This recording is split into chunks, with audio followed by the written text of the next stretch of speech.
যুদ্ধবিরতি লঙ্ঘন করে যুক্তরাষ্ট্রের ইন্ধনে গাজায় পুনরায় হত্যাযজ্ঞ শুরু করেছে ইসরায়েল।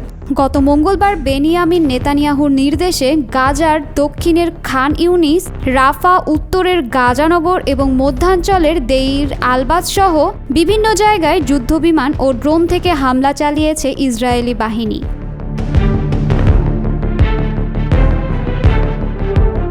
গত 19 জানুয়ারি যুদ্ধবিরতি শুরু হওয়ার পর এটিই ছিল সবচেয়ে বড় হামলা। এই হামলায় প্রায় 450 ফিলিস্তিনি নিহত হয়েছেন, যাদের অধিকাংশই শিশু ও নারী।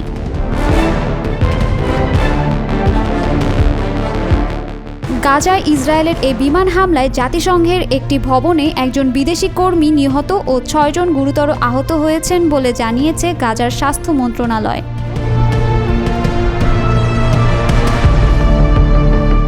যুদ্ধবিরতি তোয়াক্কা না করে নিরীহ ফিলিস্তিনিদের ওপর আক্রমণের পর ওই রাতেই আবার ইসরায়েলের প্রধানমন্ত্রী বেনিয়ামিন নেতানিয়াহু এক ভাষণে জানায়, গাজা উপত্যকায় হামাসের বিরুদ্ধে তার দেশ পূর্ণ শক্তিতে পুনরায় যুদ্ধ শুরু করেছে।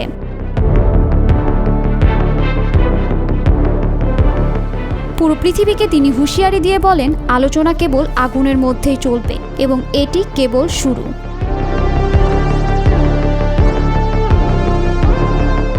হামাসে আক্রমণের পরের দিন বুধবার এক ভিডিও বার্তায় ইসরায়েলি প্রতিরক্ষামন্ত্রী ইসরায়েল কাটজ হামাসকে হুমকি দিয়ে বলেন, তাদের দাবি মানা না হলে তারা সম্পূর্ণ ধ্বংস করে দেবে হামাস ও ফিলিস্তিনকে।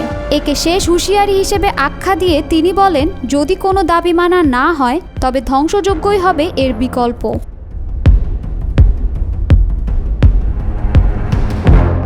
ইসরায়েলের দাবি, হামাস এখনও 59 জনকে জিম্মি করে রেখেছে, যাদের মধ্যে 24 জন জীবিত আছে বলে তাদের ধারণা।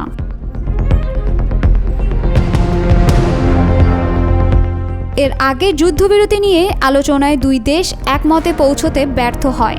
যুদ্ধবিরতির জন্য ইসরায়েলের দেওয়া শর্ত মানতে নারাজ ছিল হামাস, তবে চুক্তির মেয়াদ বাড়িয়ে একজনকে জীবিত ও 4 জনের মৃতদেহ দিতে রাজি হয়েছিল তারা, তবে তা মধ্যস্থতা আনয়নে অপর্যাপ্ত ছিল।